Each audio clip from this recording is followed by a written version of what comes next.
So let's pause to take some of the notes. Today we'll be talking about the Enlightenment, and it goes along with the previous topic we've been mentioning, which would be the scientific revolution, because it would be an era of a different way of thinking.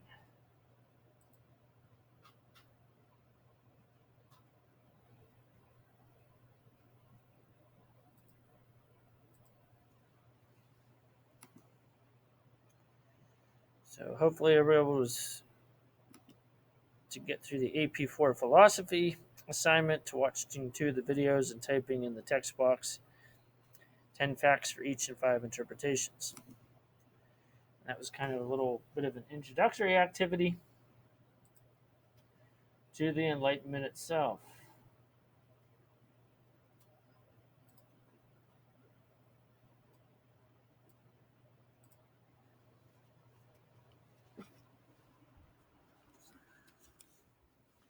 And first, we will begin by looking at the foundations of the Enlightenment.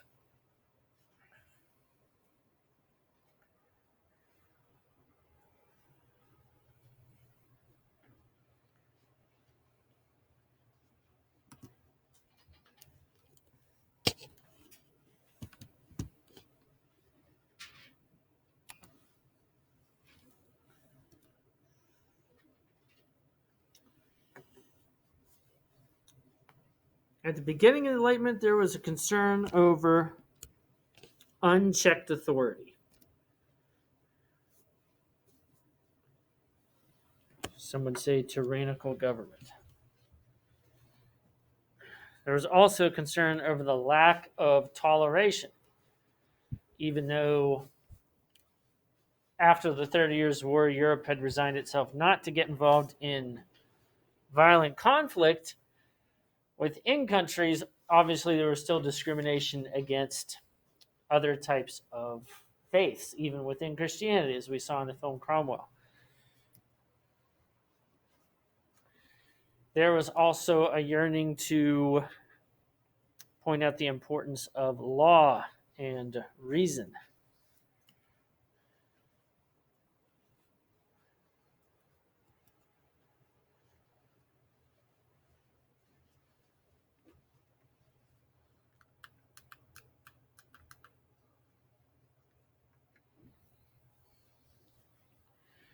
So some basic characteristics of the Enlightenment era.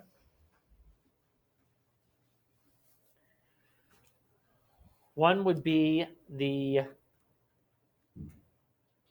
significance of reason in the identity of human beings. The fact that we can reason makes us different than other animals.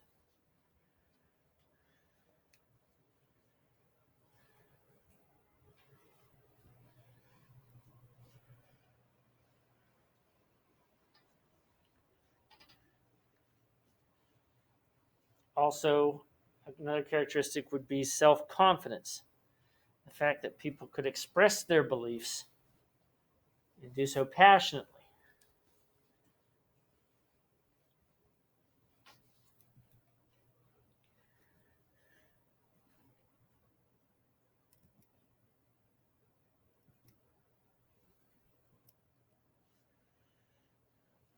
The fact that some of the methods developed during the scientific revolution could be applied more to just natural sciences.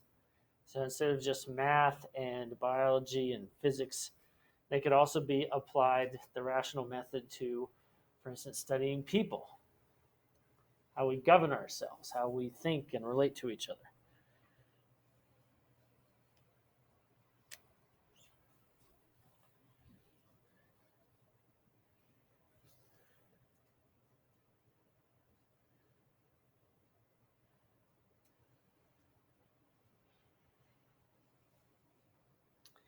And of course, the need for freedom.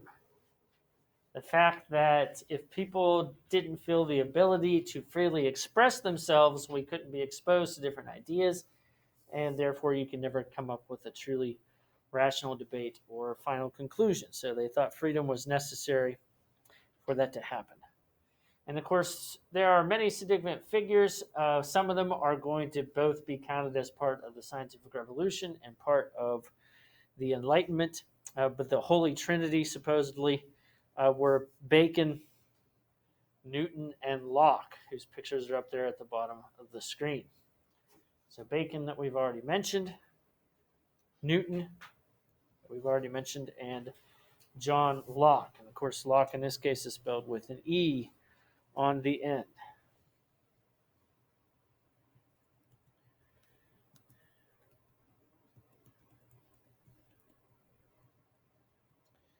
So the organization of knowledge would be part of this rational thought.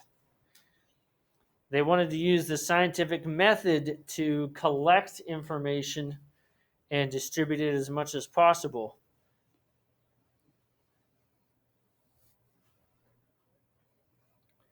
And not just on the natural world, as I said earlier, but also on the human world, which included how we govern ourselves.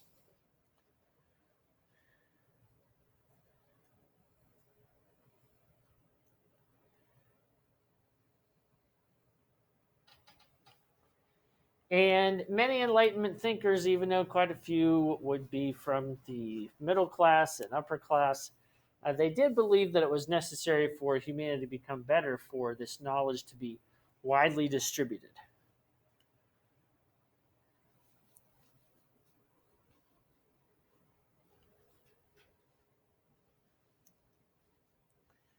And so there'd be more common cause methods of bringing people together in clubs and academies to talk. There would be competitions for essays, for instance, in order to encourage more people to participate and to compete for expressing their ideas as best as possible. And of course, there would also be the need, because there wasn't total freedom everywhere, to disguise some of the criticism that the Enlightenment thinkers wanted to dish out. And so this would also be an era where you would see lots of satire start to be developed. When people would use satire, a form of comedy and wit, in order to criticize normal traditions and culture.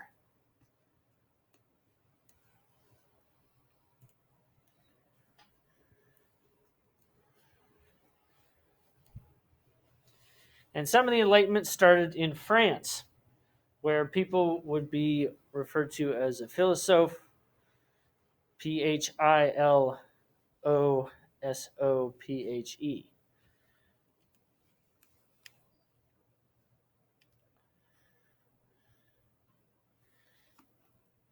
And this would be regarded as a person who was unconstrained by tradition or dogma.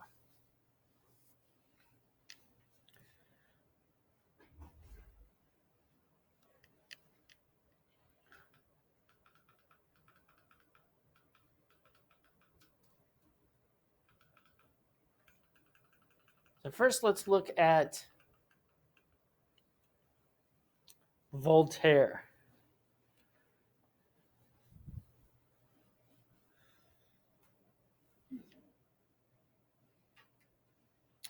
He did live for quite a while, not quite 100 years though. Voltaire was the personification of enlightenment. He took the ideas of freedom to a whole new level.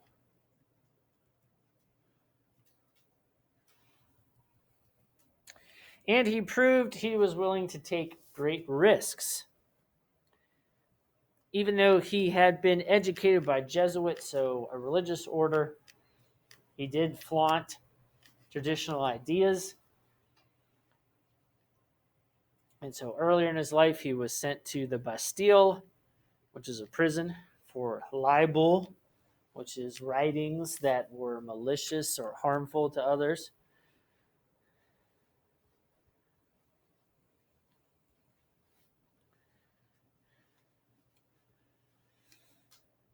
And later, he was also temporarily in exile, living in England.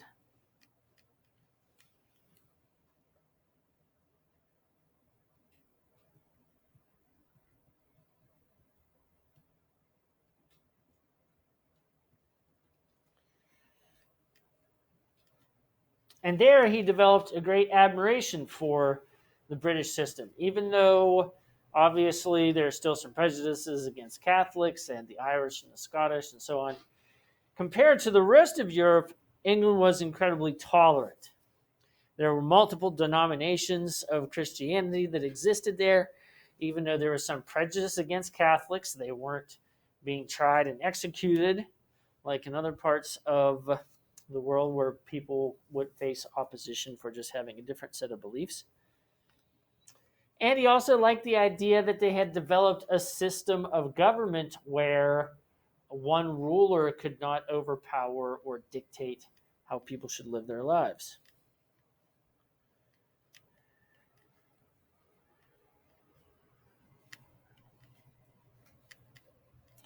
In 1734, he wrote the Philosophical Letters, which praised the liberties of the British system.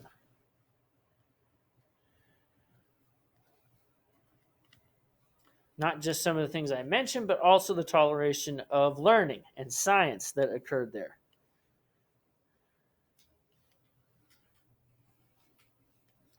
And he used what he admired about England to contrast with France and criticize its absolute rule, its lack of toleration, its bigotry against Protestants, and so on.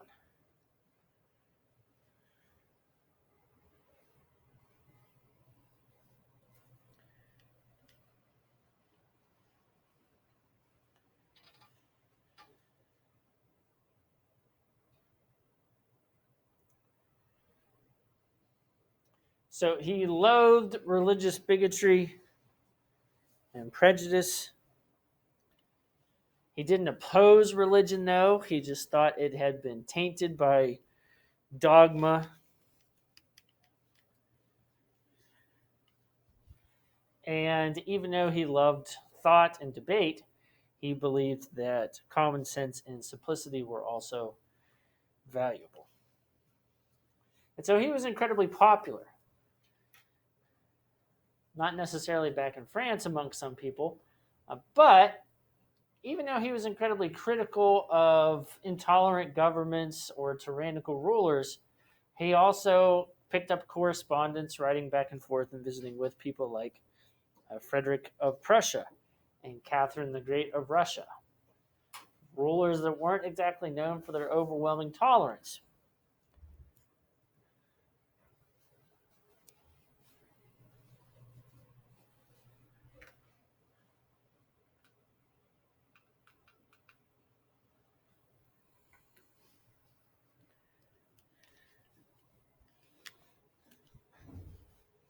And the next one I want to mention is Montesquieu.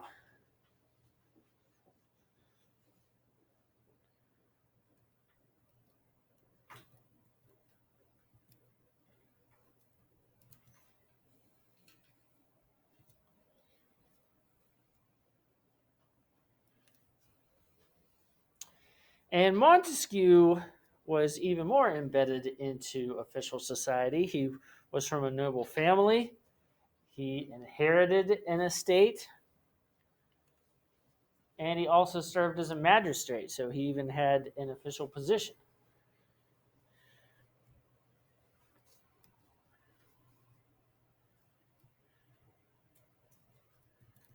But he too was critical of France and its lack of toleration and freedom.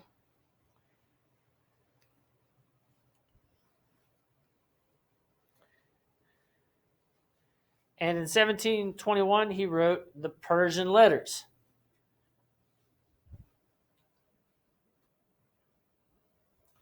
The letters are supposedly between two visitors to France from Persia. The reason why he did that is because he wanted to make it look like foreigners were talking about France and criticizing it, so that way he could get away with it. Criticizing France. Oh, so it's about two Persian guys criticizing France. Yes. He's actually both of them. Yes. Yep. And in it, he's incredibly harsh because he a lot of Europeans think that people in the Middle East, in particular Persia, have a strict system and a total lack of freedom. But in the letters, he compares France to Persia.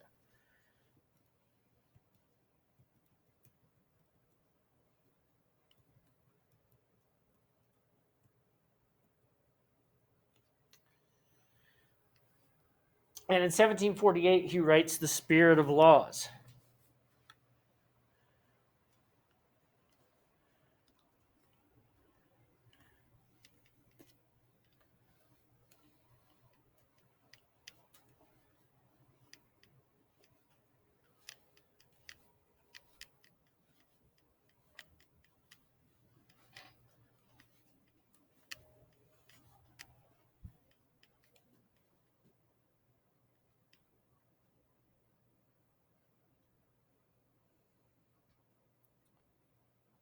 And this would be a work of historical sociology.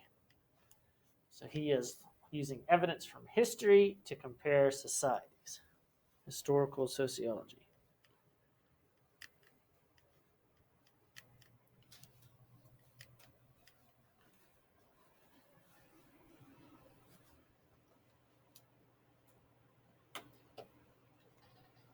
So he is going to use the scientific approach in order to analyze particularly how governments work.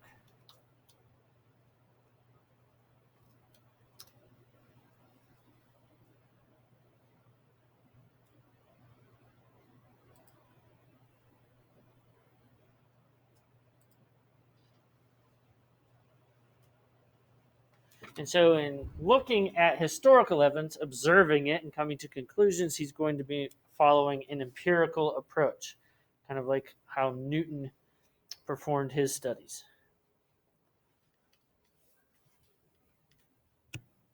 So, he went through and looked at different types of governing systems, how they worked, and what they could be boiled down to.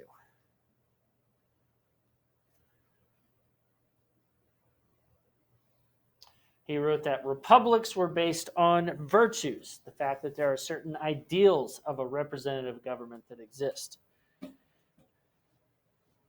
And at this time, republics were still rare.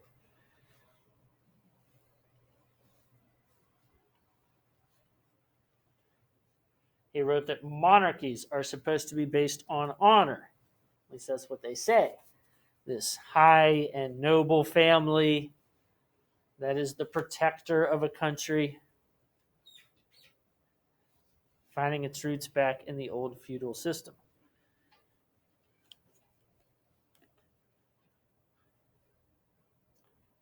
And despotism, or tyrannies, are based on fear. The only way that a hardened ruler can keep power is through a brutal system of government.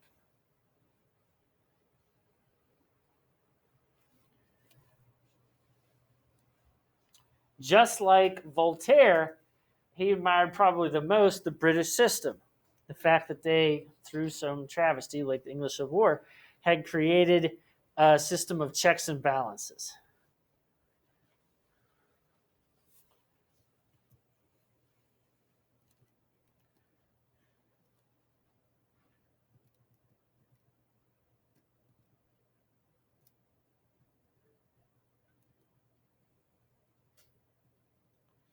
And the last one I want to mention is someone involved with the basically collection and distribution of information.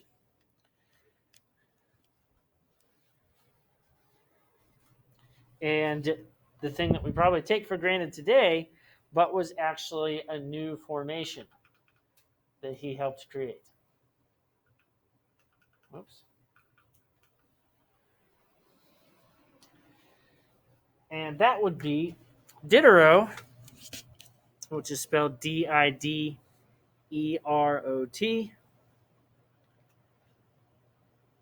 and the encyclopedia.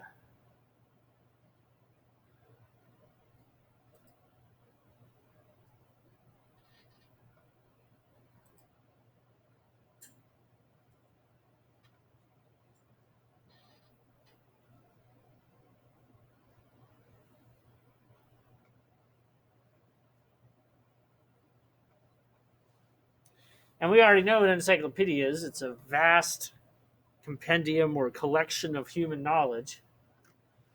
But this would be really the first time something like this would ever be done.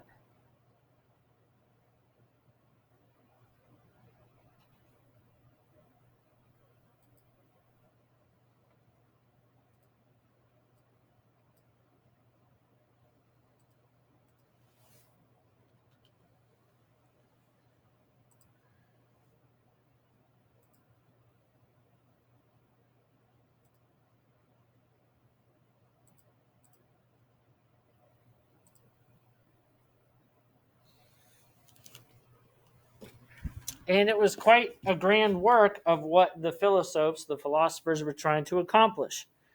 This massive amount of observable data that could then be printed, thanks to the printing press, and distributed in mass throughout Europe.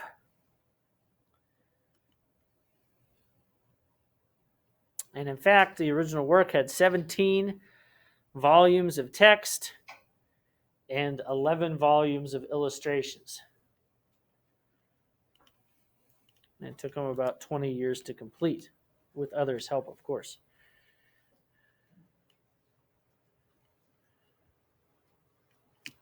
And this demonstrated how the scientific process, one of the first steps, collecting evidence, could be used to help further knowledge and advancement amongst human beings. Obviously, it was, even today, if you get printed encyclopedias, they're expensive. It was definitely expensive at the time, but still, there was heavy circulation.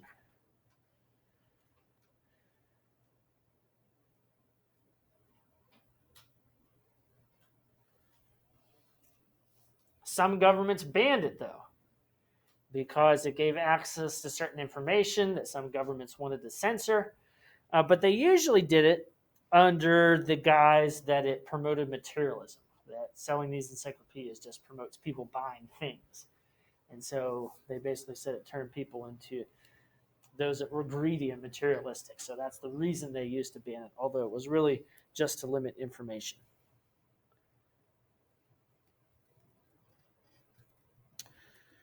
Let's go ahead and pause there for today. We'll continue tomorrow with the notes on the Enlightenment. The other item would be Bowden and Hobbes, which is back in the AP4 module underneath the AP4 science discussion that we had the other day.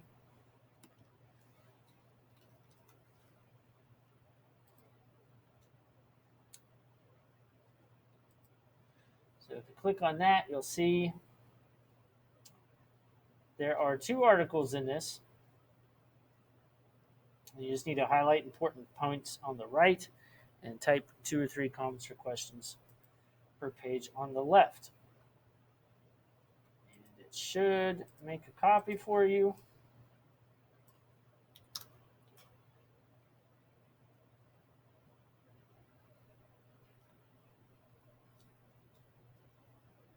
And here it introduces you to 2 different individuals that were involved in the Enlightenment. And this is 7 pages because it includes both documents, but you only have to choose one of them. The first one obviously starts at the beginning, and the second one starts almost toward the bottom of page number 4. Yes, page 4. So either one of those you can read, highlight the major points on the right, and 2 or 3 comments or questions per page on the left. And then when you're done, you can go ahead and submit that document.